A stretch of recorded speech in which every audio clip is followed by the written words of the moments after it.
I saw them together for the first time 3 weeks after my grandmother's funeral. Sienna sat frozen in the corner of a crowded coffee shop, her laptop forgotten, her hands trembling around a cup of tea that had gone cold hours ago. Across the room, her husband, ex-husband, sat at a small table with her best friend. Jordan leaned forward, his hand covering Jasmine's on the tabletop. They were laughing, comfortable, intimate, like they'd done this 1,000 times before.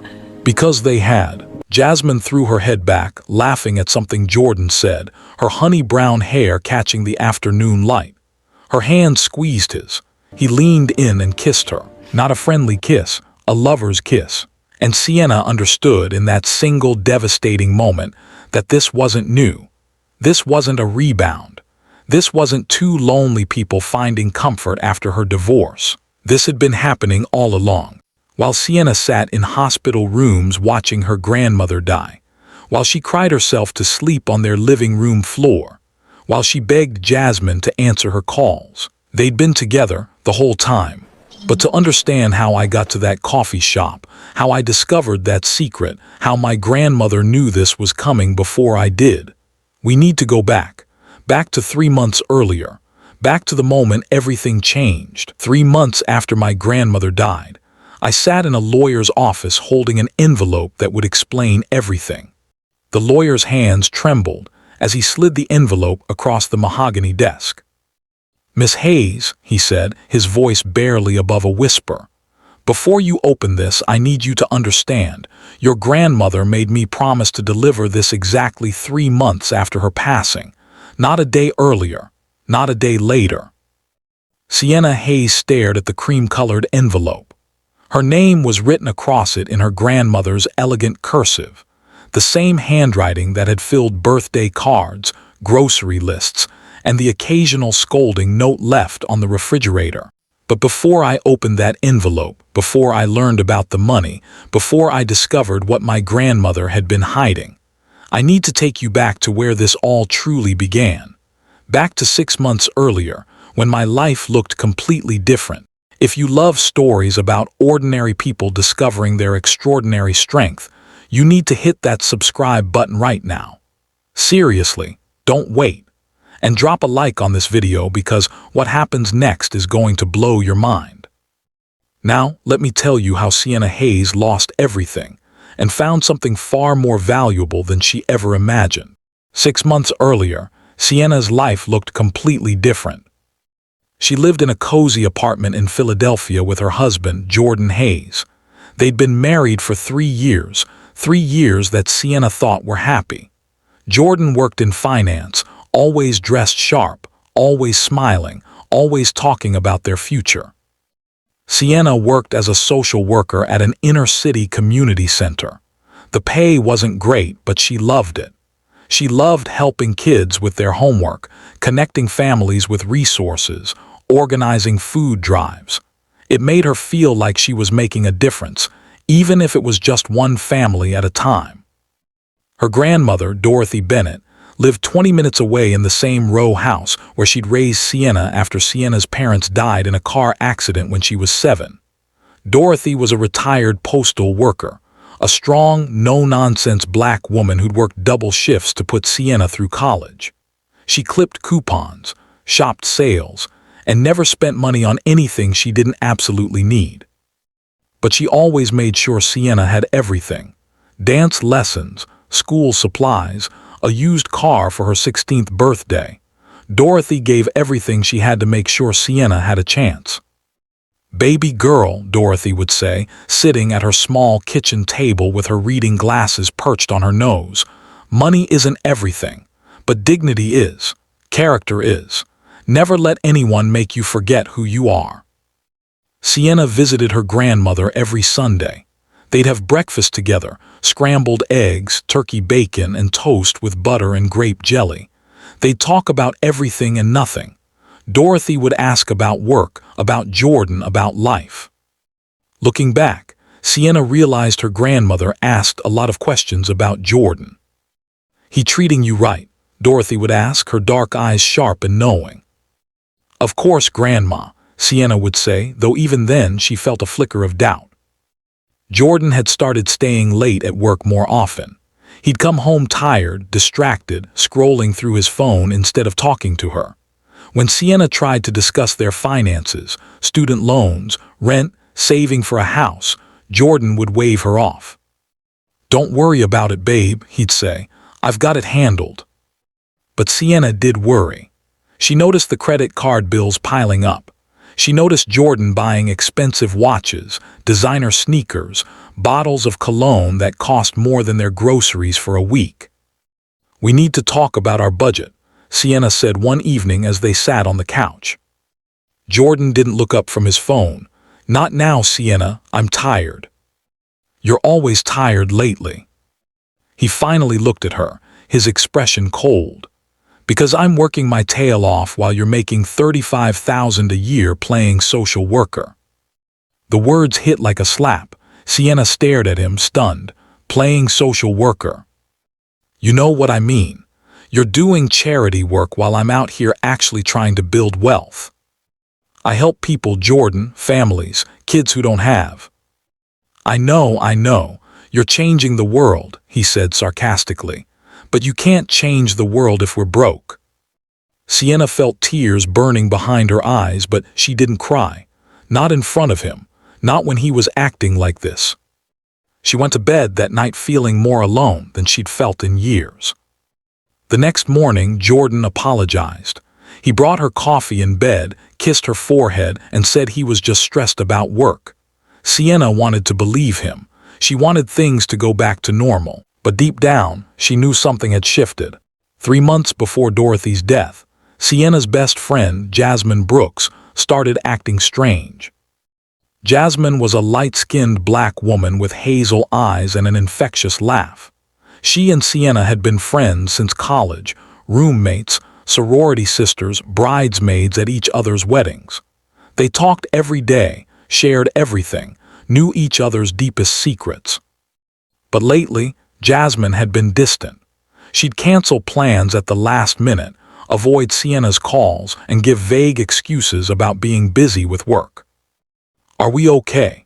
Sienna asked one afternoon when they finally met for lunch at their favorite spot in Center City. Jasmine stirred her iced tea, not making eye contact. "Of course, why wouldn't we be?" "I don't know, you just seem off." "I'm fine, see, just got a lot going on." "You can talk to me, you know that, right?" Jasmine looked up then, and for just a second Sienna saw something in her friend's eyes. Guilt, sadness, she couldn't tell. "I know," Jasmine said softly. "I just need to figure some things out on my own." Sienna reached across the table and squeezed her friend's hand. "Whatever it is, I'm here." Jasmine pulled her hand back, grabbing her purse. "I gotta go, work emergency." She left cash on the table and walked out before Sienna could respond. Sienna sat there alone, staring at her half-eaten salad, feeling like her entire life was slipping through her fingers. Dorothy got sick suddenly. One day she was fine, laughing on the phone about a church bake sale. The next day she was in the hospital, struggling to breathe. The doctors ran tests and delivered the news that shattered Sienna's world. Stage 4 lung cancer. Aggressive. Inoperable. Weeks, maybe a month if they were lucky. Sienna moved into her grandmother's house to take care of her. Jordan complained about it, but Sienna didn't care. Her grandmother needed her. "You don't have to do this, baby," Dorothy said weakly from her bed. She looked so small, so fragile. This woman who'd carried Sienna through every hard moment now barely had the strength to sit up. "Yes, I do," Sienna said, adjusting her grandmother's pillows. "You took care of me my whole life. Now it's my turn." Dorothy reached for Sienna's hand, her grip surprisingly strong. "I need to tell you something." "Rest first, Grandma. We can talk later." "No," Dorothy's voice was firm. "Listen to me. Things aren't always what they seem. People aren't always who you think they are." Sienna frowned. "What do you mean?" "Jordan, Jasmine, they're not." Dorothy coughed, her whole body shaking with the effort. "Don't talk, Grandma, please. Save your strength." Dorothy closed her eyes, tears sliding down her weathered cheeks. Just promise me you'll be strong. Promise me you won't let them break you. I promise. But Sienna didn't understand. Not yet. Over the next 2 weeks, Sienna barely left her grandmother's side. She took a leave of absence from work. She slept in the chair next to Dorothy's bed. She held her hand, read to her, played old gospel music that Dorothy loved. Jordan visited once. He stayed for 20 minutes, checked his phone the entire time, and left saying he had a meeting. Jasmine didn't visit at all. "Where's your friend?" Dorothy asked one evening, her voice barely a whisper. "She's busy with work," Sienna lied. Dorothy gave her a look that said she knew better. "Baby girl, sometimes the people closest to us are the ones who hurt us the most. Remember that." "Grandma, what are you trying to tell me?" But Dorothy had fallen asleep, exhausted from the effort of speaking. 3 days later, on a Tuesday morning just after sunrise, Dorothy took her last breath with Sienna holding her hand. "I love you, Grandma," Sienna whispered through her tears. "Thank you for everything." And just like that, the woman who'd been her rock, her safe place, her home, was gone. The funeral was small. Dorothy had outlived most of her friends.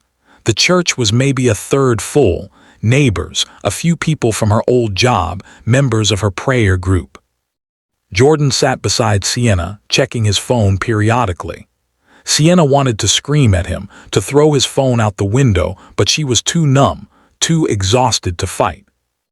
Jasmine didn't come.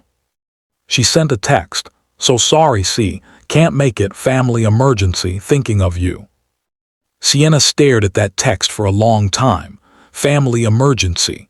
Jasmine's parents lived in Florida, healthy and retired. Her brother was in California. What family emergency? After the funeral, people came back to Dorothy's house for the repast. Church ladies had prepared food: fried chicken, mac and cheese, collard greens, sweet potato pie. The house smelled like home, but it felt empty without Dorothy's laughter filling the rooms. Sienna stood in the kitchen, watching people eat and talk and offer their condolences. She felt like she was watching her life from outside her body, like none of this was real. Jordan found her there. "Hey, I'm gonna head out, got some things to take care of." "Today? You're leaving today?" "I've been here all day, Sienna. I've got responsibilities." "Your wife just buried her grandmother." "And I was here for the funeral, but life goes on. You're not the only one with problems." Sienna looked at this man she'd married. This man she'd promised to love through better or worse. This man who couldn't even stay with her on the worst day of her life. "Who are you?" she whispered. Jordan sighed, irritated. "Don't be dramatic, I'll see you at home later." He walked out, leaving Sienna standing alone in her grandmother's kitchen, surrounded by people who cared more about her than her own husband did. The next 2 weeks passed in a blur. Sienna cleaned out Dorothy's house, sorted through decades of belongings, donated clothes, packed up photos. Every item brought back memories. A Sunday hat Dorothy wore to church, the blue apron she wore when she cooked, the Bible with pages worn soft from daily reading. Sienna found herself crying at random moments, in the middle of folding sheets, while washing dishes, standing in Dorothy's bedroom. Jordan was home less and less. He'd come in late, sleep on the couch, and leave early for work. When Sienna tried to talk to him, he'd shut down. "I need space," he said one night. "Space? Jordan, I just lost my grandmother." "I know that, but you're not the only person in this relationship. I have needs too." "What needs? What are you talking about?" He grabbed his jacket. "I'm staying at a hotel tonight. I'll call you tomorrow." He didn't call. 3 days later, Sienna came home from work to find Jordan packing a suitcase. "What are you doing?" she asked, though she already knew. "I can't do this anymore, Sienna." The words hung in the air between them, cold, final. "Can't do what?" "This, us, the struggling, the drama, your constant neediness." "My grandmother just died, Jordan." "I know, And I've been patient, but I can't keep putting my life on hold for you. Sienna felt something break inside her chest. Putting your life on hold? I'm your wife. Maybe that was a mistake. The room tilted. Sienna grabbed the doorframe to steady herself. What did you just say? Jordan zipped his suitcase, his jaw set. I want a divorce. You're leaving me, now, 3 weeks after my grandmother died. I'm not doing this to hurt you, I'm just being honest. We're not working.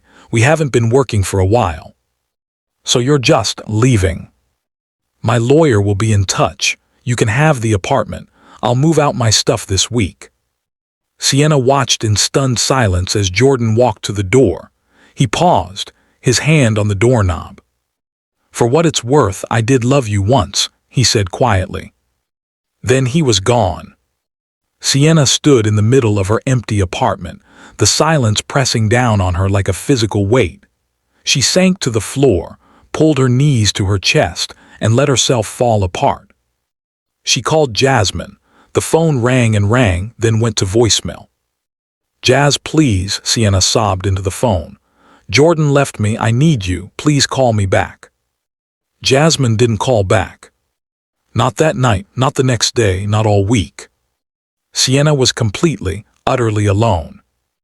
The next 2 months were the darkest of Sienna's life. She went through the motions, work, home, sleep, repeat. Her colleagues noticed she'd lost weight, that the light had gone out of her eyes. The kids at the community center asked why she didn't smile anymore. I'm just tired, she'd tell them, forcing a smile that didn't reach her eyes. The divorce papers arrived.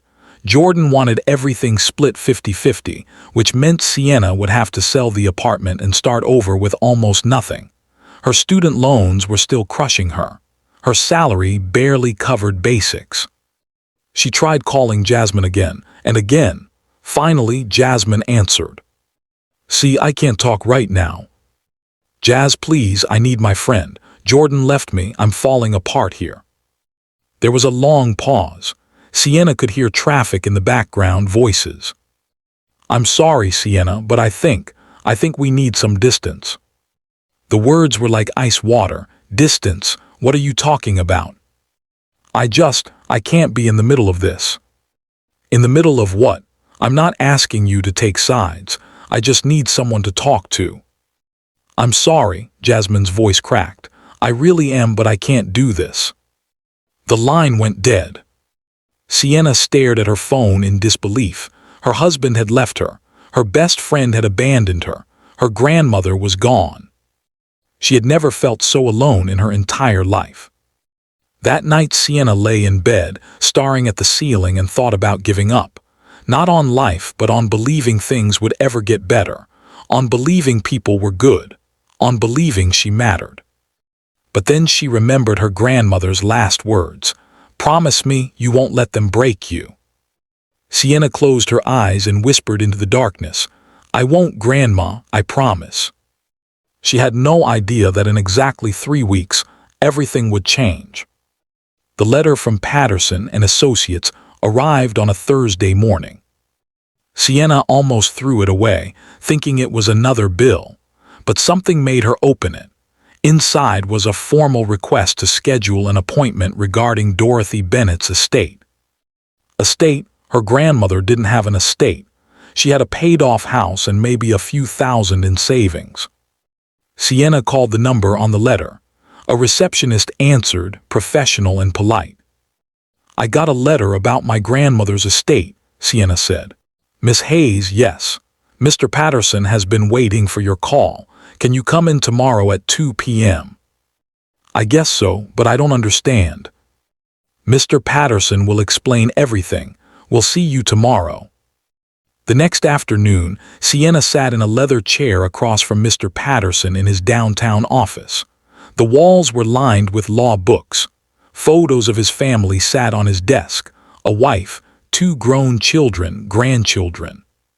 Thank you for coming, Miss Hayes, he said, studying her with those kind, knowing eyes. I don't understand why I'm here. My grandmother didn't have much.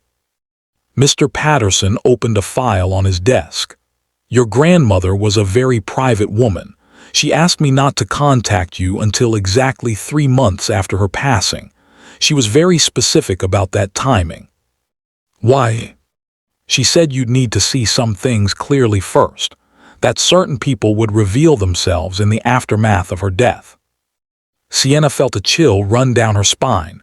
What do you mean? Mr. Patterson slid the envelope across the desk, the cream-colored envelope with Sienna's name in Dorothy's handwriting.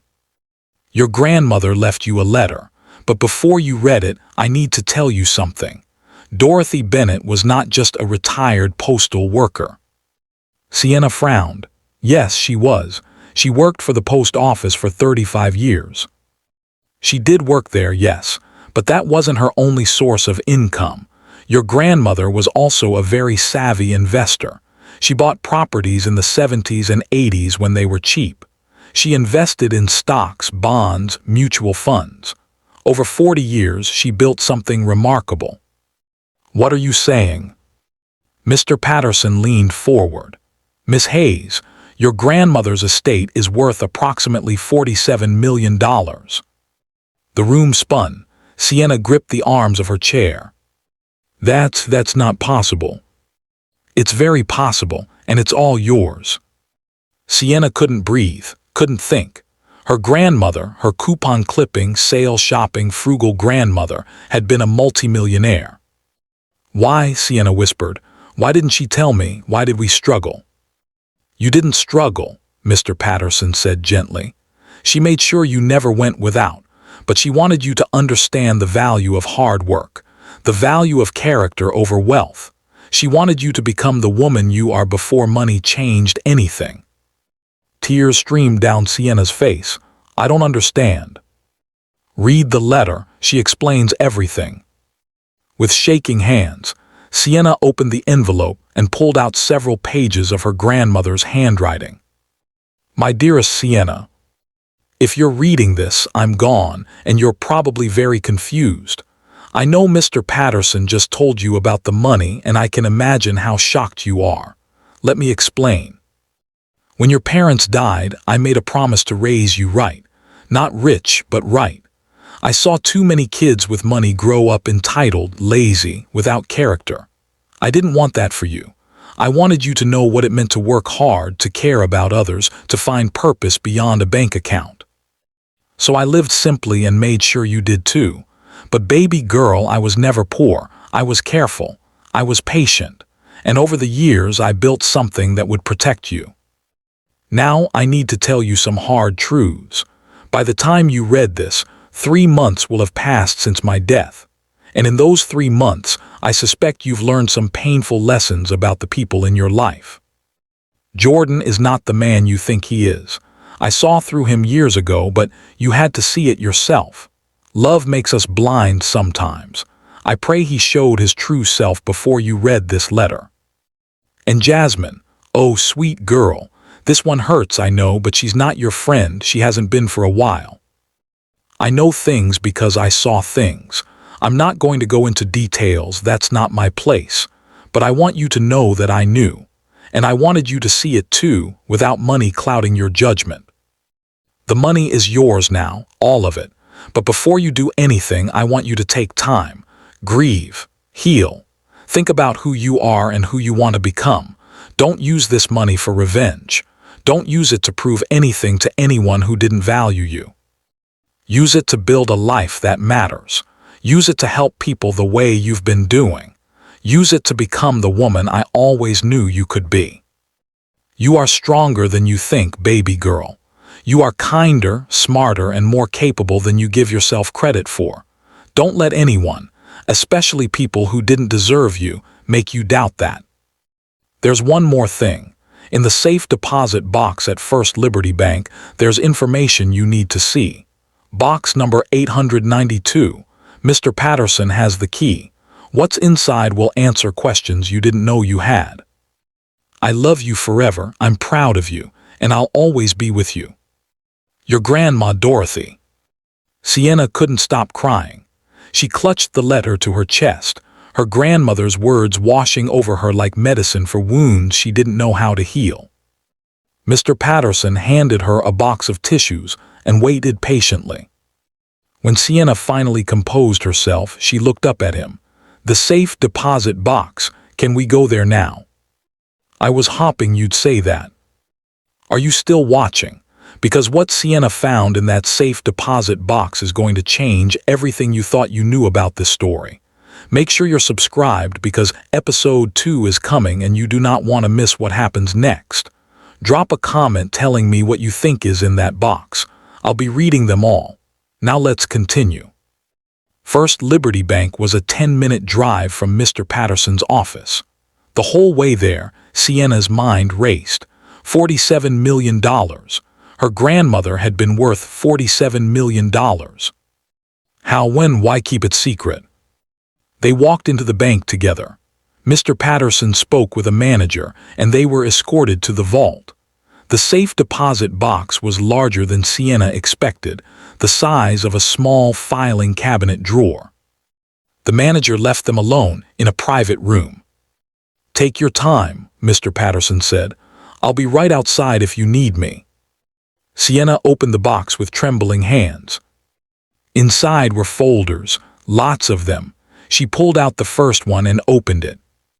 It was a property deed, a brownstone in Brooklyn, purchased in 1978 for $38,000. Current estimated value, $4.2 million. The next folder held stock certificates. Apple, Microsoft, Amazon, all bought decades ago when they were just starting. The next folder made Sienna's heart stop. It was a private investigator's report. The date at the top was from 6 months ago, right before Dorothy got sick. The report was about Jordan. Sienna's hands shook as she read. Subject: Jordan Anthony Hayes investigation period. March 15, May 30. Subject has been engaged in an extramarital relationship for approximately 14 months. Relationship with Jasmine Brooks, college friend of client's granddaughter. The rest of the report detailed meetings, hotels, text messages. Photos were included, time-stamped and dated. Jordan and Jasmine at restaurants, getting into cars together, entering hotels. The earliest photo was dated 2 years ago. 2 years. They'd been having an affair for 2 years. Sienna felt like she'd been punched in the stomach. She flipped through the photos, each one like a knife to her heart. Her husband and her best friend, the two people she trusted most in the world. There was more. Bank statements showing Jordan draining their joint account, credit cards in Sienna's name that she didn't know about maxed out, debt he'd hidden from her. And at the bottom of the folder, a note in Dorothy's handwriting. Baby girl, I wanted to tell you, but you wouldn't have believed me. You needed to see who they really were. I'm sorry you had to hurt this way, but better you know now than waste more years on people who don't deserve you. You are worth so much more. Sienna sat in that cold room, surrounded by evidence of the ultimate betrayal, and felt something shift inside her. Not revenge, not anger, something quieter but infinitely more powerful. Clarity. Her grandmother had known. She'd known everything and still trusted Sienna to survive it, to be strong enough to handle the truth and come out the other side. Sienna carefully placed everything back in the box. She wiped her tears, stood up, and walked out of that vault with her head high. Mr. Patterson looked at her with concern. Are you okay? No, Sienna said honestly, but I will be. That night, Sienna sat in her apartment, the apartment she was about to lose in the divorce, and made a list. Not a revenge list, a life list. Things she wanted to do, things that mattered, ways she could use her grandmother's gift to build something meaningful. First, she needed to finish the divorce, but now, with resources, she could hire a real lawyer, one who would make sure Jordan didn't take anything he didn't deserve. Second, she needed to process everything. The betrayal, the grief, the shock. She needed therapy, time, space to heal properly. Third, she wanted to honor her grandmother's legacy. Dorothy had built wealth quietly, carefully, with purpose. Sienna wanted to do the same. And fourth, this one made her smile for the first time in months. She wanted to help people, really help them. She'd spent years working with families who needed resources, watching kids struggle because of circumstances beyond their control. Now she had the power to change that. But first, she had to deal with Jordan and Jasmine. Not by destroying them, by showing them exactly who she'd become without them. The next morning, Sienna called a lawyer Mr. Patterson recommended. Her name was Monica Rivers, a sharp black woman in her 50s with a reputation for being fair but fierce. "Tell me everything," Monica said when they met. Sienna did. The marriage, the betrayal, the hidden debt, the affair. Monica listened without interrupting, taking notes. "And now you want?" Monica asked when Sienna finished. "I want what's fair.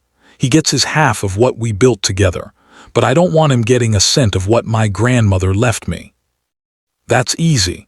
Inheritance is not marital property. He has no claim to it. He maxed out credit cards in my name, drained our savings. I have proof." Monica's eyes gleamed. "Oh, this just got interesting. He committed fraud. We can use this." "I don't want to destroy him," Sienna said carefully. "I just want him to know he can't walk all over me anymore. Trust me, honey, when we're done, he'll know." The divorce proceedings moved fast once Sienna had proper representation.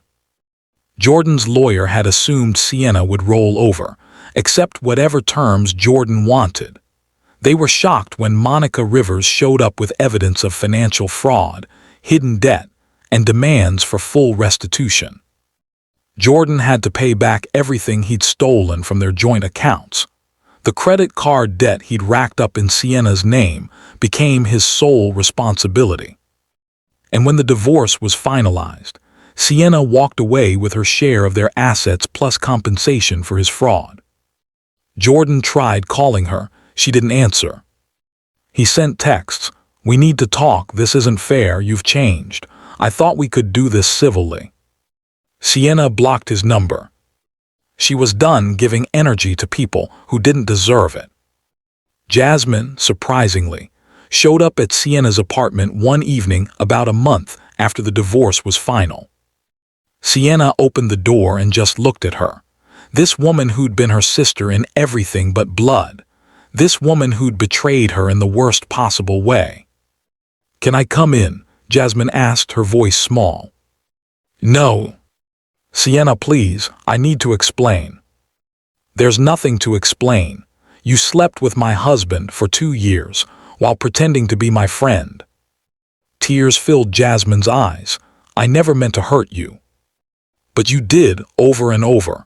Every time you hugged me, every time you texted me, every time you looked me in the eye and lied." "I'm sorry, I'm so sorry. Jordan and I, it just happened." "Nothing just happens, Jazz. You made choices. Every single day for 2 years you chose to betray me. We're in love." Those words should have hurt, but Sienna felt nothing except a distant pity.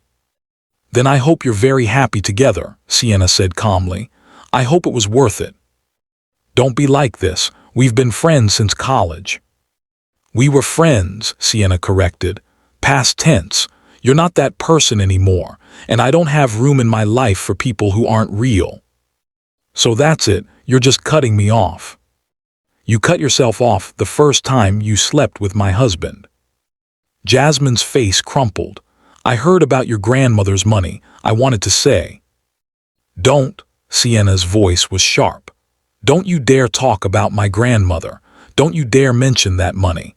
Because if you're standing here hopping, I'll share it with you. Hopping, I'll forget what you did because I'm rich now. You're even more lost than I thought." "That's not why I'm here." "Yes, it is.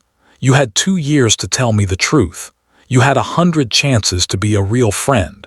You never showed up to my grandmother's funeral. You abandoned me when I was drowning. The only reason you're here now is because you know I'm not broke anymore." Jasmine had nothing to say to that. "Goodbye, Jasmine," Sienna said and closed the door. She leaned against it, breathing hard, and realized she felt lighter than she had in months. Over the next few weeks, Sienna worked with Mr. Patterson and a financial advisor to understand the full scope of her grandmother's estate.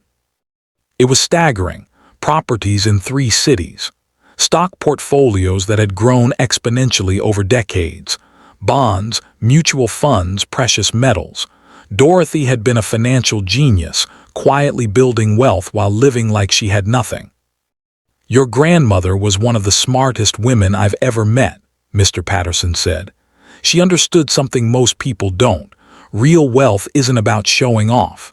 It's about security, freedom, and the power to help others." Sienna thought about that a lot. She thought about her work at the community center, the families she tried to help with the limited resources available. She thought about kids who couldn't afford school supplies, parents who worked 3 jobs and still couldn't make rent, teenagers who had potential but no opportunity. "I want to start a foundation," Sienna said one day during a meeting with her financial team. They looked at her with interest. "What kind of foundation?" her advisor, a woman named Patricia Coleman, asked. "Something that helps working families, rent assistance, school supplies, job training, childcare, the kind of support that actually makes a difference." Patricia smiled. "That's beautiful and very doable with your resources." "I don't want my name on it," Sienna said quickly. "Not yet. I want to do this quietly, like my grandmother did everything." "We can absolutely make that happen." And so the Dorothy Bennett Foundation was born. Sienna poured herself into building it. She hired people who understood poverty, who'd lived it, who genuinely wanted to help. She set up programs that addressed real needs without judgment or bureaucracy. Within 6 months, the foundation was operating in 3 cities, helping hundreds of families. Sienna worked alongside her team, often anonymously. She'd show up at distribution events in jeans and a t-shirt, packing boxes, talking to families. Most people had no idea she was the founder. That's exactly how she wanted it. A year after her grandmother's death, Sienna stood in front of a mirror in her new apartment. A beautiful space in a quiet neighborhood, not too flashy, but comfortable and safe. She barely recognized the woman staring back at her. She breathed in, making herself as small as possible, and pushed with her feet against the wall behind her. Something tore her dress, but suddenly she was through. She tumbled out of the window and landed hard on the ground outside, the air knocked out of her lungs. She lay there for a second, trying to remember how to breathe. The cold ground pressed against her face. Stars spun above her. Then she remembered Daddy. She had to get to Daddy. Destiny scrambled to her feet and ran. She didn't know exactly where she was, but she knew the direction of the city. She'd memorized it from the window, the lights in the distance. That's where she needed to go. Her bare feet slapped against dirt and pavement as she ran through the darkness. Dogs barked in the distance. Cars passed on a nearby road, their headlights like searching eyes. She ran for what felt like hours. Her lungs burned, her feet bled, but she didn't stop, couldn't stop. Finally, when the sky was starting to turn gray with early morning light, Destiny saw something she recognized. A street sign. Martin Luther King Boulevard. She knew that street. It was near her daddy's house. She was almost there. Her legs felt like they might collapse, but she forced them to keep moving. Block after block, past closed stores and sleeping houses, past a homeless man who looked at her with confused eyes but didn't say anything. And then there it was, the big iron gate, the stone driveway, the house where she used to live. Home. Destiny ran to the front door and started pounding on it with her small fists. Weak, exhausted hits that barely made any sound. "Daddy," she tried to call out, but her voice was just a whisper. "Daddy, please." She hit the door again and again, crying now, all her strength leaving her body. Inside the house, Marcus Williams woke up to a sound he couldn't identify, a soft thumping, like something hitting the front door. Probably kids messing around, he thought, or maybe a bird or something. But the sound continued, persistent, desperate. Marcus dragged himself out of bed. His head spun. His body ached worse than ever. He'd been feeling progressively sicker all week. The doctor wanted him to go to the hospital for tests. He'd been ignoring the calls. He walked down the stairs slowly, holding the railing. Each step was an effort. God, he was falling apart. The thumping continued, softer now, like whoever was making it was running out of strength. Marcus unlocked the door and pulled it open, expecting to find nothing. Instead, he found everything. Destiny stood on his doorstep. Her pink dress was torn and filthy. Her hair was matted with dirt. Her feet were bleeding. Her face was streaked with tears and exhaustion. But she was alive. Marcus's mind went completely blank. He couldn't process what he was seeing. This couldn't be real. It wasn't possible. Destiny was dead. He'd buried her. He'd cried at her grave. He'd watched them lower her casket into the ground. "Daddy," Destiny whispered, and then her legs gave out. She started to collapse. Marcus's body moved before his brain could catch up. He lunged forward and caught her, pulling her into his arms. She was so light, too light, like she weighed nothing at all. "Destiny," his voice came out strangled. Baby, is that you?" She wrapped her tiny arms around his neck and held on like she'd never let go. "Daddy, it's me. I'm real. I promise I'm real." Marcus fell to his knees right there on the doorstep, his daughter in his arms, and he sobbed. Deep, wrenching sobs that came from the very center of his soul. He held her so tight he was afraid he might hurt her, but he couldn't let go, couldn't stop. "How?" he gasped between sobs. "How are you here? I don't understand. They said you died, the fire, they found your things. How?" Destiny pulled back just enough to look at his face.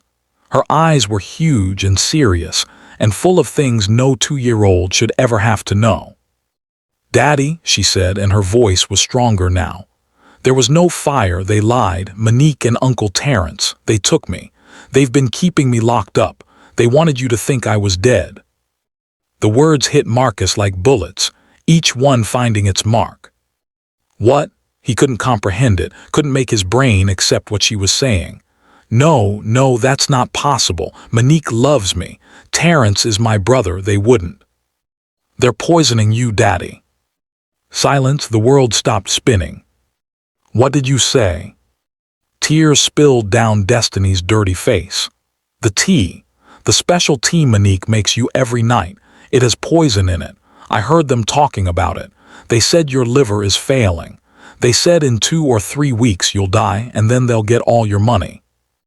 Marcus set Destiny down gently and stood up. He took 2 steps backward, his hands going to his head. This wasn't real. This couldn't be real. He was having a nightmare. The grief had finally made him lose his mind.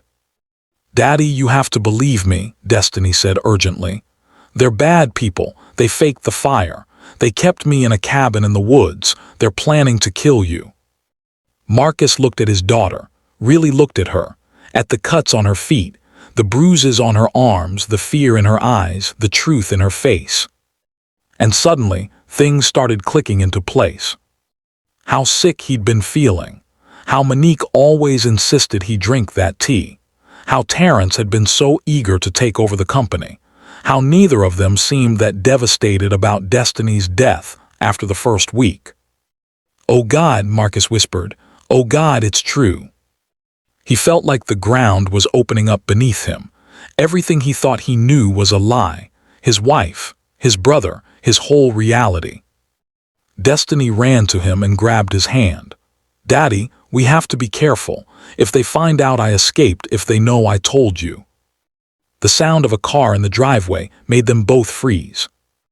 "Get inside," Marcus said, his voice suddenly sharp and clear. "Hide now." Destiny ran into the house and dove behind the couch just as they heard footsteps on the front porch. Marcus stood in the open doorway, his mind racing. How was he going to play this? What was he going to do? The doorbell rang. He opened it. Monique stood there dressed for work, her smile bright and beautiful. "Baby, you're up early. I forgot my phone. I think I left it in the bedroom." She started to walk past him, but Marcus blocked her path. "You okay?" she asked, her perfect eyebrows drawing together in concern. Marcus looked at this woman he'd married, this woman he'd trusted with his life, this woman who was slowly murdering him. "I'm fine," he said, his voice flat. "Your phone's on the kitchen counter." Monique gave him a strange look, then went to get it. Marcus watched her, his hands clenched into fists at his sides. Every instinct screamed at him to confront her, to scream at her, to hurt her the way she'd hurt him. But Destiny's words echoed in his mind. "We have to be careful." She was right. If he confronted Monique now, she'd run. She'd warn Terrence. They'd disappear and he'd never be able to prove what they'd done, never be able to get justice. Monique came back with her phone, still giving him that weird look. "You sure you're okay? You look different." "Just didn't sleep well," Marcus said. "Go to work, I'll see you tonight." She hesitated, then kissed his cheek. "Okay, I'll make you some fresh tea when I get home, the strong stuff, you need it." "The strong stuff, more poison." "That'd be great," Marcus forced himself to say. "Thanks, baby." Monique left, and Marcus locked the door behind her. His hands shook so badly he could barely turn the deadbolt. "She's gone," he called out. "Someone's here to see you," Alexis said, her expression uncertain. "She doesn't have an appointment, but she says it's important. Her name is Jasmine Brooks." Sienna's chest tightened. She hadn't seen or spoken to Jasmine in almost 2 years. "Tell her I'm not available." She said she's pregnant, and that Jordan left her. Sienna closed her eyes. Part of her, the part that remembered late-night conversations and shared dreams and years of friendship, wanted to see her, wanted to know if Jasmine was okay. But the stronger part, the part that had learned hard lessons about boundaries and self-protection, knew better. "Tell her I'm sorry she's going through a difficult time, but I can't help her. Give her information for some local resources, pregnancy support services, family counseling, but I'm not available for a meeting." Alexis nodded and left. Sienna sat very still, waiting for the guilt to come. The voice that would tell her she was being cruel, that she should help someone who was struggling. But it didn't come. Instead, she felt peaceful, clear. She'd learned to tell the difference between genuine compassion and being manipulated by guilt. She could hope Jasmine figured things out without being the person who fixed it for her. Some chapters close. That's not cruelty, that's wisdom. That evening, Sienna had dinner with Taylor, Devin, and Lisa, her real friends, her chosen family. They talked about work, life, dating or the lack thereof, and dreams for the future. "You seem happy," Taylor observed, studying Sienna across the table. "Like, genuinely happy, not fake it till you make it happy." Sienna thought about that. Was she happy? "Yeah," she said, surprised by how true it was. "I actually am." "Even after everything?" Devin asked gently. They all knew her story. "Maybe because of everything," Sienna said. "I know who I am now. I know what matters. I know who deserves space in my life and who doesn't. That's worth more than any amount of money." They raised their glasses. "To knowing your worth," Lisa said. "To building something real," Devin added. "To Dorothy," Taylor said softly, "for raising someone extraordinary." "To Grandma," Sienna whispered, her eyes filling with tears. "For everything." The email arrived at 6:47 on a Monday morning. Sienna was drinking coffee in her kitchen, scrolling through Foundation Business, when she saw the sender's name, Marcus Hayes' legal representation. Jordan's lawyer. Her stomach dropped. The divorce had been finalized for 2 years. What could he possibly want now? She opened the email with trembling fingers. "Dear Miss Hayes, we represent Mr. Jordan Hayes in matters regarding the dissolution of your marriage. It has come to our attention that significant assets were concealed during divorce proceedings. Specifically, an inheritance valued at approximately $47 million that you received prior to the finalization of your divorce, but failed to disclose. Under state law, assets acquired during marriage may be subject to equitable distribution. We believe Mr. Hayes has a legitimate claim to a portion of this inheritance. We are requesting a meeting to discuss an amended settlement. If you are unwilling to negotiate, we are prepared to file a motion to reopen the divorce case. Please respond within 10 business days. Sienna's hands shook so hard she nearly dropped her phone. He was coming after her grandmother's money. She immediately called Monica Rivers. "I got an email from Jordan's lawyer," Sienna said, her voice tight with panic. "They're trying to reopen the divorce. They want part of my grandmother's inheritance." Monica was silent for a moment. When she spoke, her voice was calm and controlled. "Forward me that email right now. Don't respond to them. Don't contact Jordan. Let me handle this." Can they do this? Can they actually take my grandmother's money? Not if I have anything to say about it. Inheritance is separate property in our state. The timing of when you received it doesn't matter. It was never marital property. They're fishing. Hoping you'll panic and offer a settlement to make them go away. "That's exactly what I want to do," Sienna admitted. "Don't. The moment you offer money, you're admitting they have a case. They don't. Trust me on this." Sienna hung up feeling slightly better, but the anxiety lingered. Jordan had walked away. He'd chosen Jasmine. He'd moved on with his life. Why was he doing this now?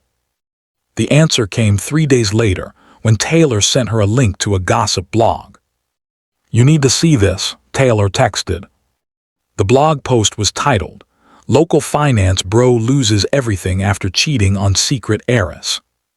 Sienna's heart sank as she read. The article detailed Jordan's life post-divorce. He'd lost his job at Kimball and Associates, though the article didn't mention that Sienna had owned the company. He'd struggled to find new employment.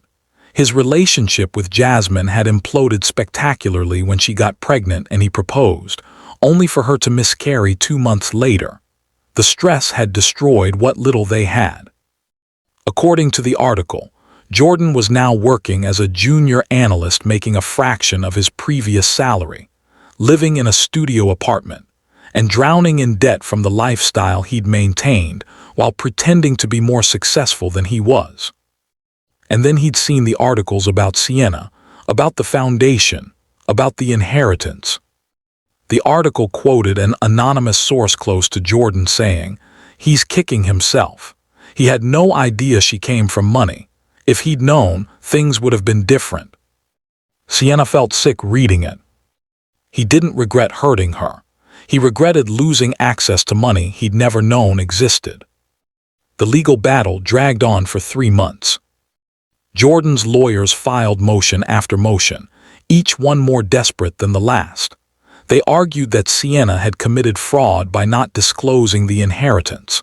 They claimed the inheritance should have been mentioned during divorce proceedings. They even tried to argue that Dorothy had given Sienna the money during the marriage, not after. Monica systematically destroyed every argument. She produced the documentation showing the inheritance was placed in an irrevocable trust that only became active upon Dorothy's death, after Jordan had already filed for divorce. She provided evidence that Sienna had no knowledge of the inheritance until after the separation. She demonstrated that inheritance is legally separate property regardless of timing. But more than that, Monica went on the offensive. She filed a countermotion detailing Jordan's financial fraud during the marriage, the credit cards he'd opened in Sienna's name, the joint savings he'd drained, the lies about his income and spending. "If Mr. Hayes wishes to revisit the divorce settlement," Monica wrote in one particularly scathing brief, "we welcome the opportunity to present evidence of financial misconduct that was not fully addressed in the original proceedings." Jordan's lawyers backed off after that, but not before one final, desperate move. Jordan himself showed up at Sienna's office. Alexis tried to stop him, but he pushed past her, storming into Sienna's office unannounced. "We need to talk," he demanded. Sienna looked up from her desk, her expression carefully neutral. He looked terrible. Thinner, older, with dark circles under his eyes and cheap clothes that didn't fit right. "You need to leave," Sienna said calmly. "Now." "You're really going to do this? You're going to let your lawyers destroy me?" "I'm not doing anything to you, Jordan. You're destroying yourself." "I made a mistake, okay? I admit it, I messed up, but you don't have to bury me." "I'm not burying you. I'm protecting what's mine." He laughed bitterly. "What's yours? You got lucky. Your grandmother left you a fortune you didn't earn, didn't deserve. Get out. And now you're acting like you're better than everyone. Like you're some kind of saint because you started a charity with money that fell in your lap." Sienna stood slowly, her voice cold as ice. "Security is on their way up right now. You can leave voluntarily or you can be escorted out. Your choice." Jordan's face twisted with anger and something else, desperation. "I lost everything because of you," he said. "No," Sienna corrected. "You lost everything because of your choices. You chose to cheat. You chose to lie. You chose to commit fraud. Those were your decisions, not mine." "I could have loved you," he said, and there were actual tears in his eyes now. "If I'd known." "You could have loved my money," Sienna interrupted. "Not me. You never loved me. And honestly, I don't think you're capable of loving anyone but yourself." Security arrived then. Two large men who firmly escorted Jordan out while he shouted threats and accusations. Sienna sat back down, her hands shaking. Alexis appeared in the doorway, concerned. "Are you okay? Should I call someone?" "I'm fine," Sienna said, but she wasn't. Seeing Jordan like that, broken, desperate, pathetic, didn't feel like victory. It felt sad.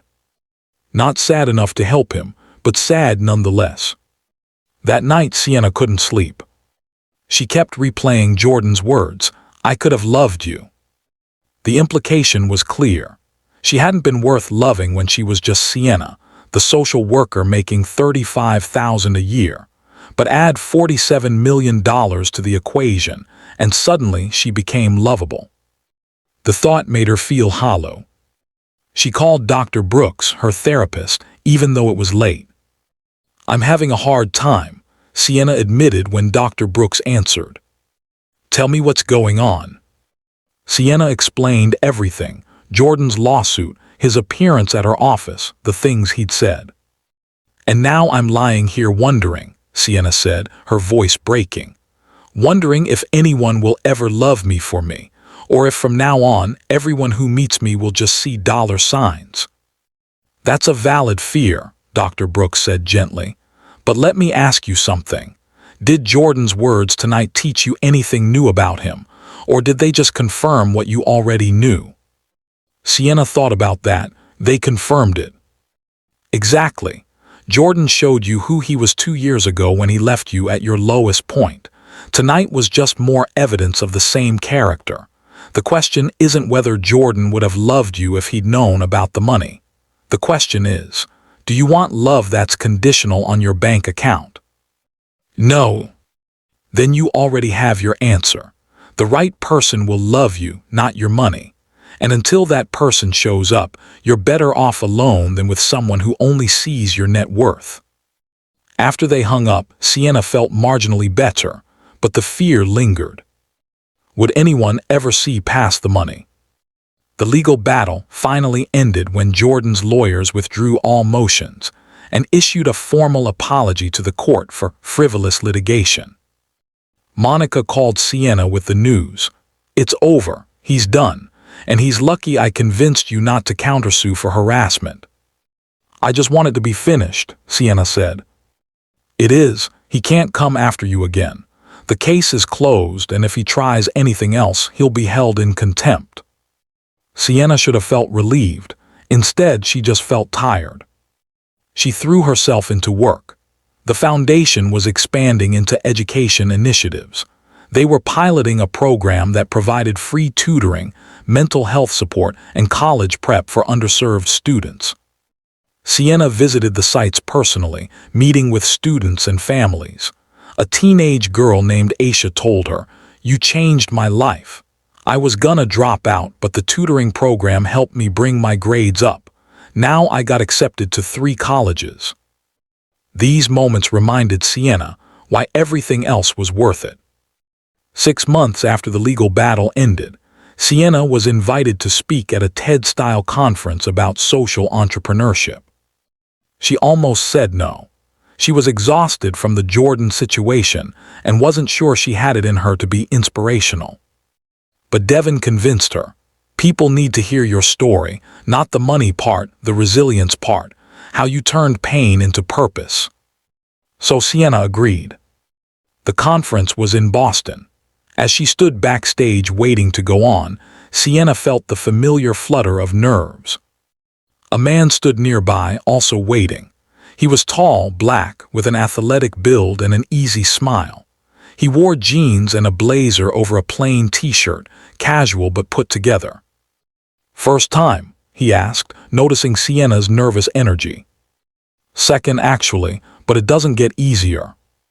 He laughed. "I'm on my 5th and I still feel like I might throw up." "That's not encouraging." "I'm Marcus," he said, extending his hand. "Marcus Whitfield." "Sienna Hayes." His eyes widened slightly. "The Bennett Foundation. I've heard amazing things about your work." "Thank you. What do you do?" "I run a nonprofit that builds community centers in low-income neighborhoods. We focus on creating spaces where kids can be safe, get tutoring, play sports, basically stay out of trouble." They talked for 20 minutes before Sienna was called to the stage. She delivered her speech feeling energized by the conversation.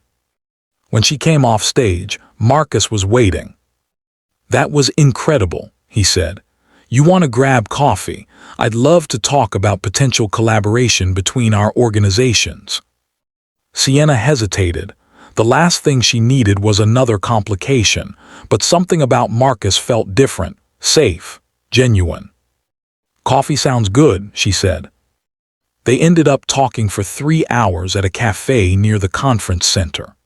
Marcus told her about growing up in Atlanta, about losing his older brother to gang violence when Marcus was 14, about how that loss had driven him to create safe spaces for other kids. "I started the first center with money I saved working 2 jobs, Marcus explained. "It was tiny, just a basement in a church, but kids showed up, and more kids, and eventually we got some grants and expanded." "How many centers do you have now?" Sienna asked. 8. "We want to build 20 more over the next 5 years, but funding is always the challenge." They talked about the practical challenges of nonprofit work, donor fatigue, bureaucratic red tape, the emotional toll of seeing people struggle despite your best efforts. "Sometimes I wonder if what I'm doing even matters," Marcus admitted. "Like, I help 100 kids, but there are 10,000 more who need help. It feels like trying to empty the ocean with a spoon." "But those 100 kids matter," Sienna said. "Their lives are different because of you. That's not nothing." "You're right, I know you're right. It's just hard sometimes." "Trust me, I get it." When they finally parted ways, Marcus asked for her number. "I really do want to explore a partnership," he said. "But also, I'd like to take you to dinner sometime, if you're interested." Sienna's heart did a little flip. I'm not really dating right now." "I understand, been there. But if you change your mind, you have my number." He walked away before she could respond. Sienna stood there watching him go, feeling something she hadn't felt in years. Hoping. Over the next few weeks, Sienna and Marcus texted occasionally. Professional at first, discussing potential collaboration between their organizations. But gradually, the conversations became more personal. Marcus sent her a photo of kids at one of his centers playing basketball with the caption, "This is why we do it." Sienna sent back a photo from a foundation event where a mother was crying tears of joy because they'd helped her avoid eviction.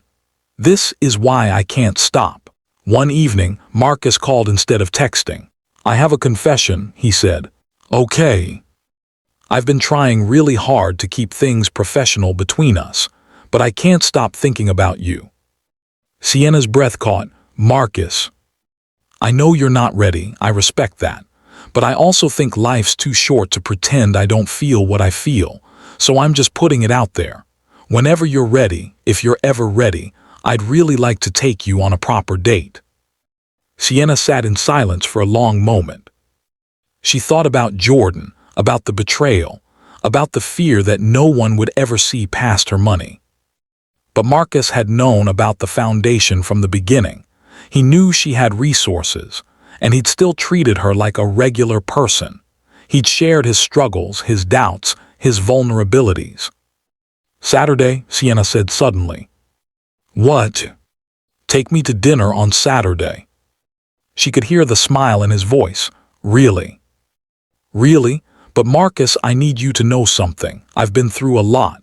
My ex-husband, my former best friend, they hurt me in ways that still affect me. I have trust issues. I have baggage. I'm not easy. Good thing I'm not looking for easy, Marcus said gently. I'm looking for real. And Sienna, you're the most real person I've met in a long time. Their first date was at a small Ethiopian restaurant in Marcus's neighborhood. Sienna had told her team where she'd be, had Devon on speed dial, had every safety precaution in place. She'd learned to be careful. But within 5 minutes of sitting down, her anxiety melted away. Marcus was funny, asking her about her work, listening intently when she talked, sharing his own stories with self-deprecating humor. My first attempt at a fundraiser was a complete disaster, he said, laughing. I organized a 5K run, but I forgot to get permits. The police showed up and shut us down before anyone even started running. No.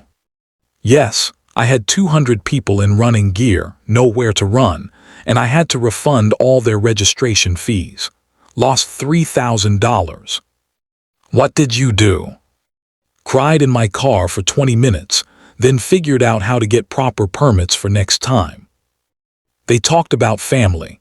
Marcus's parents were still married, living in Atlanta, proud of their son's work but constantly worried about him. My mom thinks I should have been a doctor or a lawyer, Marcus said. Something stable.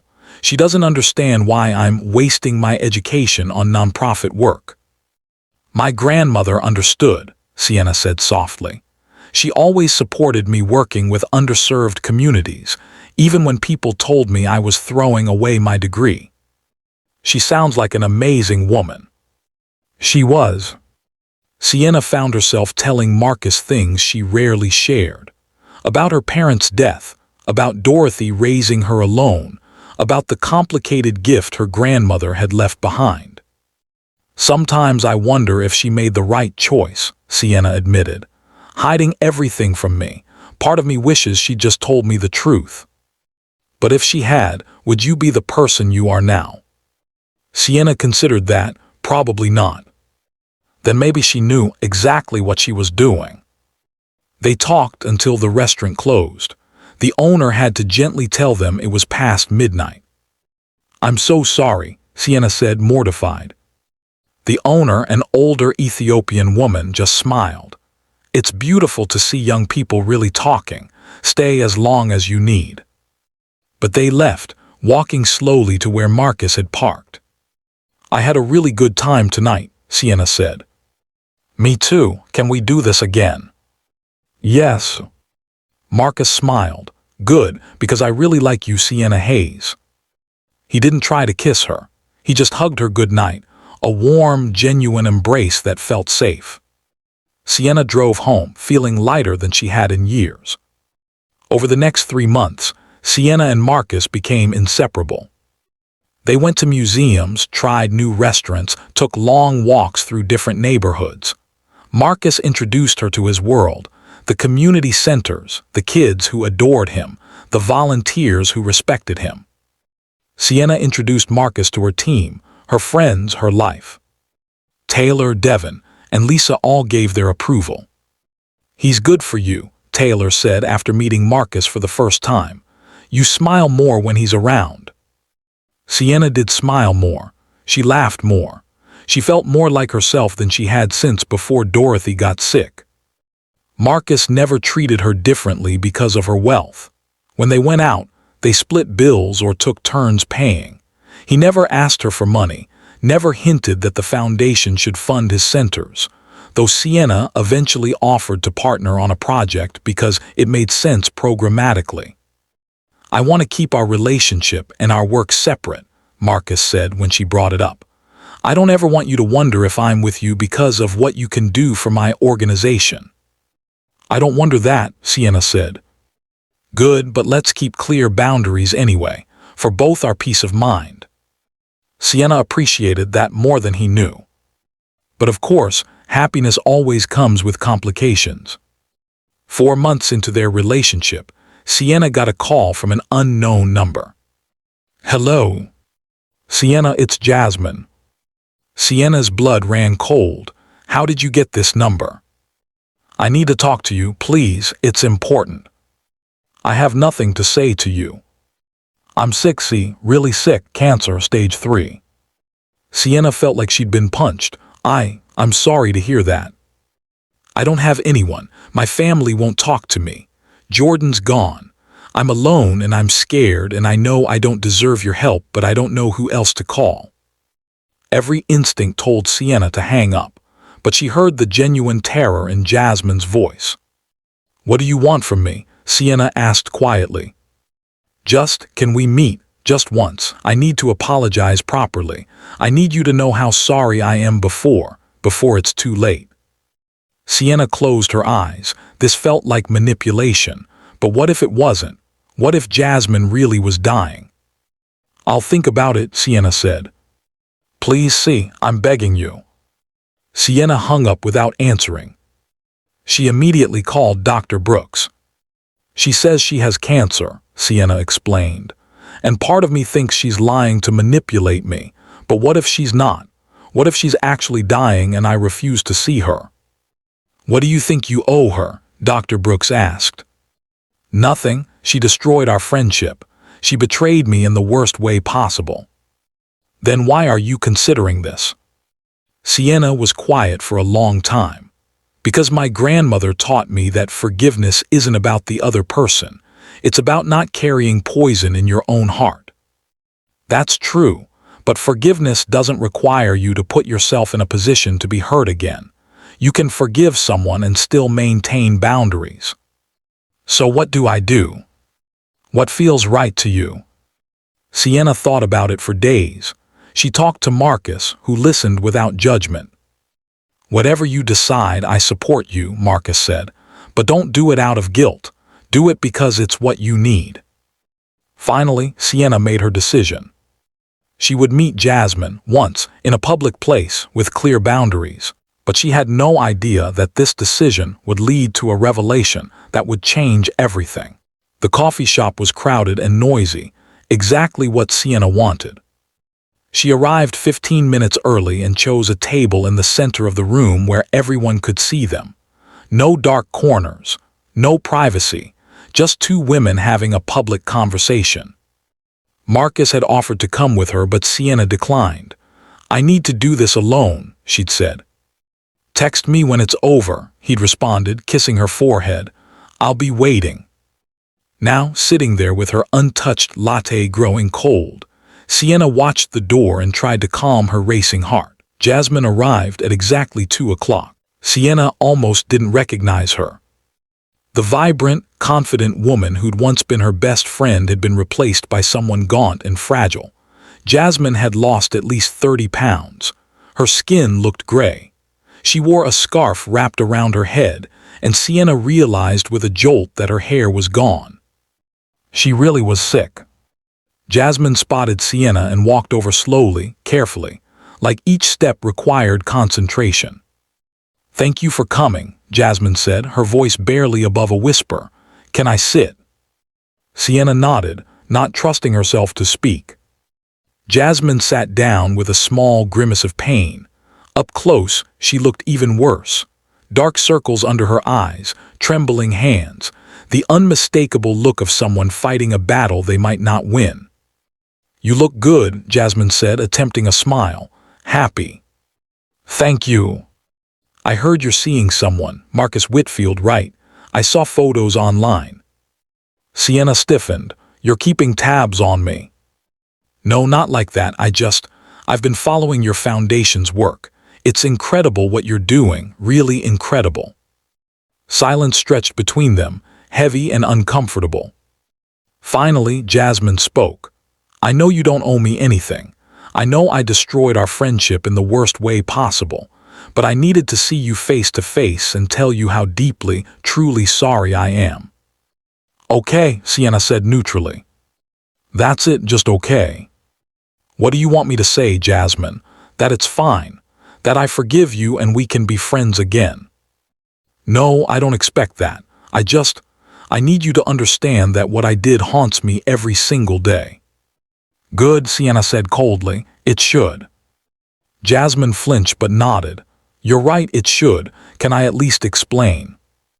There's nothing to explain. You slept with my husband for 2 years while pretending to be my friend. Those are facts. Explanations don't change them. You're right, Jasmine said again. But can I tell you anyway? Not to excuse what I did, but because I need you to know the truth before I die. The word die hung in the air between them. Sienna took a breath. Fine, talk. Jasmine wrapped her hands around the cup of tea she'd ordered but hadn't touched. It started at your engagement party. Do you remember? Jordan had too much to drink. You went home early because you had to work the next morning. I stayed to help clean up.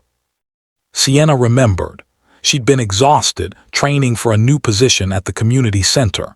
Jordan had been annoyed that she left early. We were cleaning up, Jasmine continued. And Jordan started talking about how stressed he was, about money, about feeling like he wasn't living up to expectations. I listened. I told him things would get better, and then he kissed me. Sienna's jaw clenched, and you let him. I did, and I've hated myself for it every day since. I should have pushed him away. I should have told you immediately, but I didn't. I kissed him back and then we kept going. For 2 years. For 2 years, Jasmine confirmed, tears sliding down her cheeks. And the worst part is I convinced myself I loved him, that what we had was real, that somehow we were meant to be together and you were just in the way. Well, I know how that sounds. I know how awful I am. But Sienna, I need you to know, Jordan never loved me. He loved the idea of me, the ego boost of having 2 women wanting him. Once he had me completely, once you were gone and he didn't have to sneak around anymore, he changed. I don't care about Jordan's feelings, Sienna said flatly. I know, but I need to finish. Jordan left me the day after I miscarried. I was in the hospital, still bleeding, and he told me he couldn't handle the drama, that I was too needy. He walked out and I never saw him again. Despite everything, Sienna felt a flicker of sympathy. Losing a pregnancy, being abandoned in a hospital, that was traumatic. But it didn't erase the betrayal. I'm sorry that happened to you, Sienna said carefully, but it doesn't change what you did to me. I know. And when I got diagnosed 6 months later, my first thought was that it was karma, that I deserved this for what I did to you. Cancer isn't karma, Jasmine. It's just bad luck. Maybe, but Sienna, going through this, facing my own mortality, has made me see everything so clearly. I threw away the most important friendship of my life for a man who didn't give a damn about either of us. I hurt the one person who'd been there for me through everything. And now I'm dying and I have no one. Tears were streaming down Jasmine's face now. Several people in the coffee shop glanced over, curious. What do you want from me? Sienna asked quietly. Nothing. I don't want anything. I just wanted to look you in the eye and say I'm sorry. I wanted you to know that you didn't deserve what I did, that it was never about you not being enough. It was about me being broken and making terrible choices. Sienna sat back in her chair. Part of her wanted to rage at Jasmine, to list every way the betrayal had damaged her. But looking at this sick, broken woman across from her, she couldn't find the anger anymore. She just felt tired. I forgive you, Sienna said finally. Jasmine's eyes widened. What? I forgive you, not because you deserve it, not because what you did was okay, but because I'm tired of carrying hate in my heart. My grandmother taught me that forgiveness is something you do for yourself, not for the other person. Sienna. But, Sienna continued firmly, forgiveness doesn't mean reconciliation. I forgive you, but we're not friends. We're not going to have coffee dates and catch up on each other's lives. This is closure. This is me releasing the bitterness so I can move forward completely. Jasmine nodded, crying harder. That's more than I deserve, thank you. I hope your treatment goes well, Sienna said, standing. I genuinely mean that. I hope you beat this and get a chance to build a better life. Wait, Jasmine said. There's something else, something you need to know. Sienna paused. What? Your grandmother. She knew about Jordan and me. The world tilted. What did you say? About 4 months before she died, she saw us together, Jordan and me. We were at a restaurant across town, somewhere we thought was safe, but she was there. She saw us. Sienna sat back down heavily. She never said anything. She came up to our table. Jordan didn't see her, he was in the bathroom, but she looked me right in the eye and said, "Does Sienna know?" I shook my head. And she said, "She will. People like you always reveal yourselves eventually. I just hope she's strong enough to survive what you're going to do to her." Sienna felt tears burning behind her eyes. Her grandmother had known. She'd known and hadn't told Sienna because she understood that Sienna needed to see it for herself. Then she said something else, Jasmine continued. She said, "When this all falls apart, and it will, you stay away from my granddaughter. You've done enough damage." And then she walked away. Why are you telling me this now? Because I broke that promise. She told me to stay away, and here I am, bothering you again. I needed you to know that your grandmother was protecting you even when you didn't know you needed protection. She was an amazing woman, Sienna, and she loved you more than anything in this world. Sienna stood again, this time with finality. Goodbye, Jasmine. Goodbye, C. Sienna walked out of that coffee shop and didn't look back. She sat in her car for 20 minutes crying. Not because of Jasmine, not even because of the betrayal anymore, but because her grandmother had known, had seen the people hurting her granddaughter and couldn't stop it, could only prepare Sienna to survive it. The inheritance wasn't just money, it was protection, insurance, a foundation to rebuild on when everything else crumbled. Dorothy had seen the storm coming and built Sienna a shelter. Sienna texted Marcus, "It's done, can I come see you?" His response was immediate, "Always, I'm at the East Side Center." Sienna drove across town to the community center Marcus was renovating. She found him in the gym, painting walls with a group of teenagers. He looked up when she entered, immediately saw her face, and set down his paintbrush. "Take 5, guys," he told the kids, then walked over to Sienna. "You okay?" She shook her head. He pulled her into his arms right there in front of everyone, and she let herself cry into his shoulder. The teenagers watched with concern. One of them, a girl named Keisha, asked, "Is Miss Hayes all right?" "She will be," Marcus said confidently. "She's one of the strongest people I know." After a few minutes, Sienna pulled back, embarrassed. "Sorry, I didn't mean to fall apart in front of everyone." "Don't apologize, we're family here. Nobody judges." Keisha brought Sienna a bottle of water. "My mama always says crying is just feelings leaving the body. You gotta let 'em out." Sienna laughed despite herself. "Your mama sounds wise." "She is. She also says that anyone who makes a lady cry is trash and needs to be taken out." The other kids laughed. "The person who made me cry is already dealing with her own consequences," Sienna said. "I'm just processing." Marcus kept his arm around her. "You want to tell me what happened? Can we talk later? Right now I just want to help paint." Marcus handed her a brush. "Welcome to the crew." Sienna spent the next 3 hours painting walls with Marcus and the teenagers. They laughed, told jokes, blasted music, and worked together to transform a dingy gym into something bright and welcoming. By the time they finished, Sienna felt lighter. This was what mattered, not the past, not people who'd betrayed her, but this building something positive, helping create spaces where young people felt safe and valued. That evening, Marcus and Sienna sat on the roof of his apartment building, watching the sunset paint the sky in shades of orange and pink. "Tell me about it," Marcus said gently. Sienna told him everything. The meeting with Jasmine, the apology, the revelation about Dorothy knowing. "Your grandmother was remarkable," Marcus said when she finished. "She was, and I miss her every single day." "She gave you more than money, Sienna.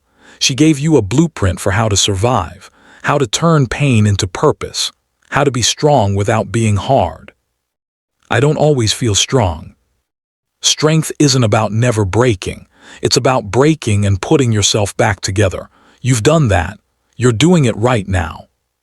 Sienna leaned against him. "Thank you for being here." "Always." Marcus was quiet for a moment, then said, "Can I ask you something?" "Of course." "Do you trust me?" The question caught Sienna off guard. "Yes, why?" "Because I need you to know that I see you. Not your bank account, not your foundation. You, the woman who paints walls with teenagers, who cries over old betrayals, who works too hard because she cares too much. That's who I'm falling in love with." Sienna's breath caught. "You're falling in love with me." "I am, and I need you to know that before we go any further. I need you to know that my feelings have nothing to do with what you have and everything to do with who you are." Tears filled Sienna's eyes again, but this time they were good tears. "I'm falling in love with you too," she whispered. Marcus smiled and kissed her gently. For the first time in years, Sienna felt completely, perfectly safe. If you're still watching, thank you, because this next part is important. 6 months after that rooftop conversation, Sienna stood in front of a crowd of 500 people at the Foundation's annual gala. Marcus stood off to the side, beaming with pride. "3 years ago," Sienna began, "I lost the most important person in my life. My grandmother, Dorothy Bennett. She raised me, loved me, and taught me everything that matters. When she died, I thought I'd lost everything." The room was silent, everyone listening intently. "But what I actually lost was my illusions. I lost people who were pretending to care about me. I lost a marriage that was built on convenience instead of love. I lost a friendship that was never real." Sienna paused, gathering her thoughts. "And in that loss, I found something infinitely more valuable. I found myself. I found my purpose. I found the strength my grandmother always said I had, but I'd never fully believed in." She gestured to the screens behind her, which showed photos from foundation programs, families moving into stable housing, kids graduating from tutoring programs, parents completing job training. The Dorothy Bennett Foundation has helped over 3,000 families in 3 years. We've provided scholarships to 200 students. We've kept 500 families in their homes. We've created opportunities where there were only obstacles. The audience applauded. "But more than that," Sienna continued, "we've proven something my grandmother believed with her whole heart, that ordinary people doing extraordinary things can change the world. You don't need to be born rich to make a difference. You just need to care enough to try." More applause. "My grandmother gave me a gift," Sienna said, her voice thick with emotion. "Not just money, but wisdom, timing, trust.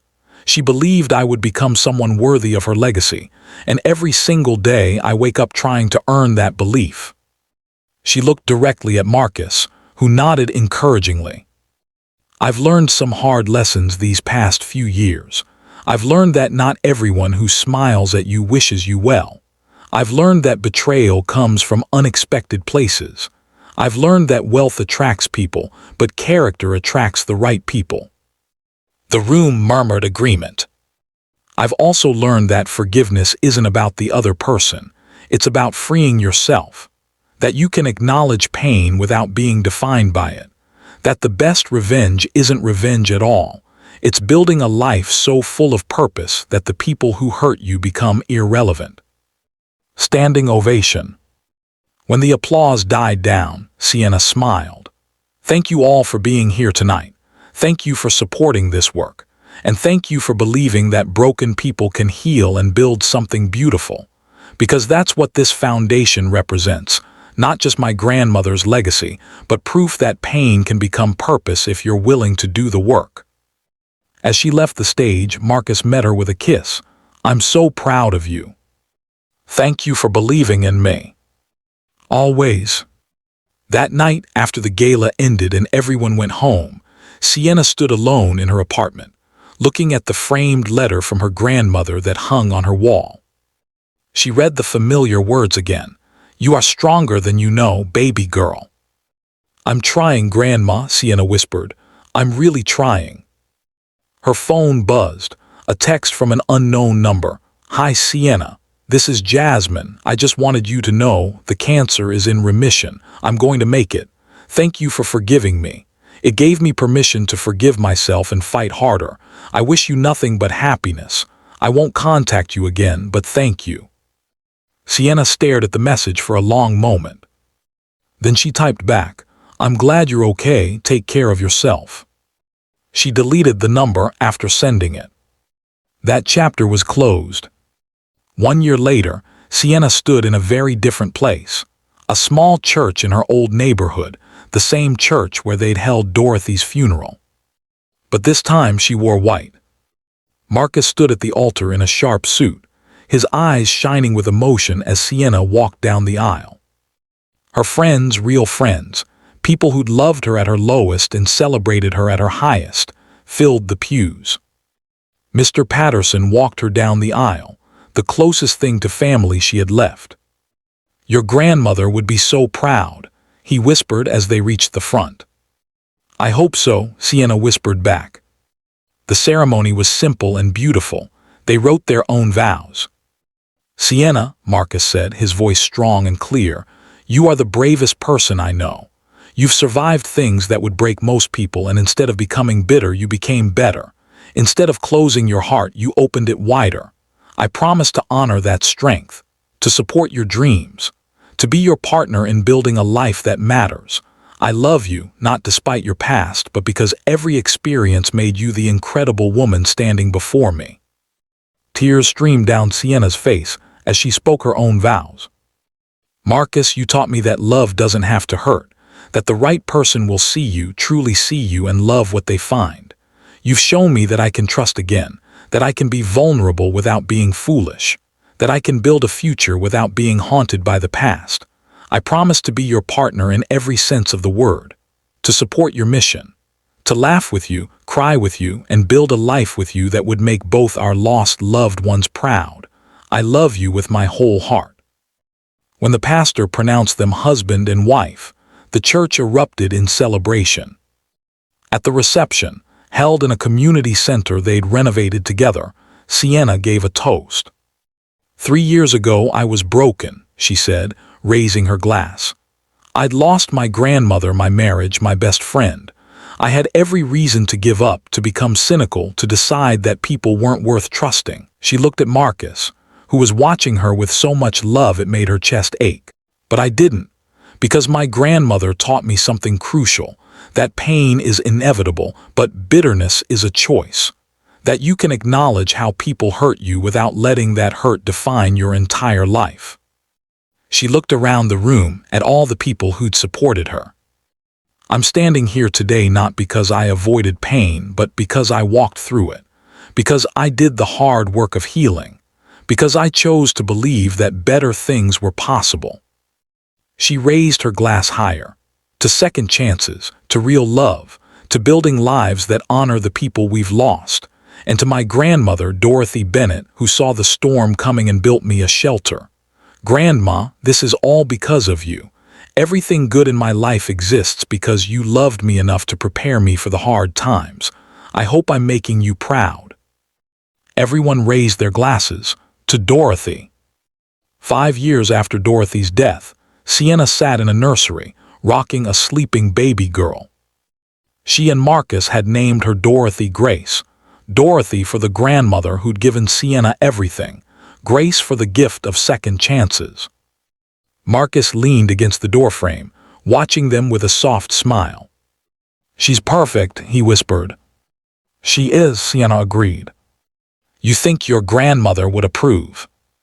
Sienna looked down at her daughter's tiny face and felt her grandmother's presence as clearly as if she were standing right there. "I know she would." The foundation now operated in 15 cities. They'd helped over 10,000 families.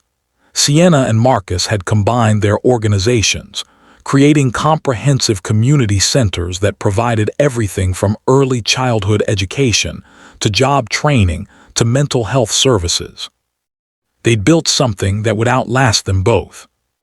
Jordan had eventually reached out through a mutual acquaintance, asking if Sienna would consider helping him get back on his feet. She'd sent him information for job placement services and addiction counseling. She'd heard he'd developed a drinking problem, but nothing more. Some people you help, some people you simply release. Jasmine had survived her cancer and moved to California. Sienna saw occasional updates on social media. Jasmine was working as a yoga instructor, volunteering at a women's shelter, trying to rebuild her life. Sienna didn't follow her, didn't reach out, but she no longer felt anger when she saw her name. That was its own kind of freedom. On the 5th anniversary of Dorothy's death, Sienna visited her grandmother's grave. She brought flowers, Dorothy's favorite yellow roses, and sat on the grass beside the headstone. "Hi, Grandma," she said softly. "I brought someone to meet you." She held up baby Dorothy, who was awake now, looking around with curious eyes. "This is your great-granddaughter. She's named after you because you were the strongest, wisest, most loving woman I've ever known, and I want her to grow up knowing what real strength looks like." Sienna talked to her grandmother for over an hour. She told her about the foundation, about Marcus, about the life she'd built from the ashes of her old one. "You were right about everything," Sienna said, tears sliding down her cheeks. "You said I was stronger than I knew. You said people would reveal themselves. You said I'd survive the storm. You were right about all of it." She traced her fingers over the engraved words on the headstone. Dorothy Bennett.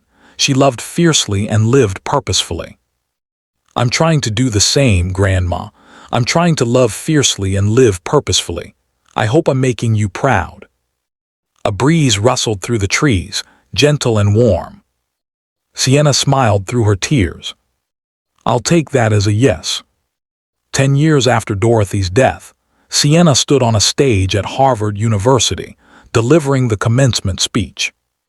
"Graduates," she began, "you're about to enter a world that will test you in ways you can't imagine. You'll face betrayal, loss, moments when you question everything you thought you knew about yourself and others." The sea of caps and gowns listened intently. "When those moments come, and they will come, you have a choice. You can let the pain break you, or you can let it build you. You can become bitter, or you can become better." She paused, thinking about her own journey. 10 years ago, I lost everything I thought defined me, and in that loss, I found everything that actually mattered. I found my strength, my purpose, my real self. She looked out at the thousands of young faces. "My grandmother used to say that the storm reveals what you're made of. Well, I'm here to tell you that you're made of stronger stuff than you think. The challenges ahead of you aren't meant to destroy you. They're meant to show you who you really are." She smiled. "So go out there, build lives that matter, love fiercely, work purposefully, and when the storms come, because they will, stand firm. You're stronger than you know." Thunderous applause. As Sienna left the stage, Marcus and 10-year-old Dorothy Grace were waiting. "You were amazing, Mama," Dorothy Grace said, hugging her tight. "Thank you, baby." Marcus kissed her forehead. Dorothy Bennett would be so proud. I hope so, Sienna said. I really hope so. They walked out into the sunshine together, a family built on the foundation of love, resilience, and the wisdom of a grandmother who'd known exactly what her granddaughter would need to survive. Dorothy Bennett's legacy lived on, not just in the millions of dollars she'd left behind, but in the woman her granddaughter had become. A woman who'd been broken and rebuilt herself stronger. A woman who'd been betrayed and chose forgiveness over bitterness. A woman who'd lost everything and discovered that she'd always had everything she truly needed inside herself. That was the real inheritance, and it was worth more than any amount of money could ever be. This story teaches us this. Life will break you, people will betray you, loss will devastate you. But you are not defined by what happens to you. You're defined by what you do after it happens. Sienna could have become bitter. She could have used her wealth for revenge. She could have closed her heart and decided that trust wasn't worth the risk. But she didn't. She chose healing over hatred. She chose purpose over pain.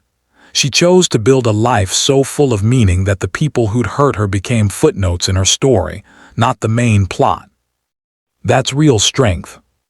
Not avoiding pain, but walking through it and coming out the other side more compassionate, more purposeful, more whole. Your grandmother was right, Sienna. You were always stronger than you knew. And anyone watching this who's been betrayed, who's lost everything, who feels like they'll never recover, you're stronger than you know too. The storm doesn't last forever, but the strength you build surviving it, that's yours to keep. Thank you so much for watching this story. If it touched your heart, inspired you, or made you think differently about pain and purpose, please hit that like button and share this with someone who needs to hear it. Subscribe to this channel for more incredible stories about resilience, redemption, and the power of the human spirit. And comment below, what was your favorite moment in Sienna's journey? What lesson did you take from her story? I read every single comment, and your thoughts mean the world to me. Until next time, remember, you're stronger than you know. Your pain can become your purpose. And the best revenge is building a life so beautiful that your betrayers become irrelevant. Take care of yourselves. I'll see you in the next story.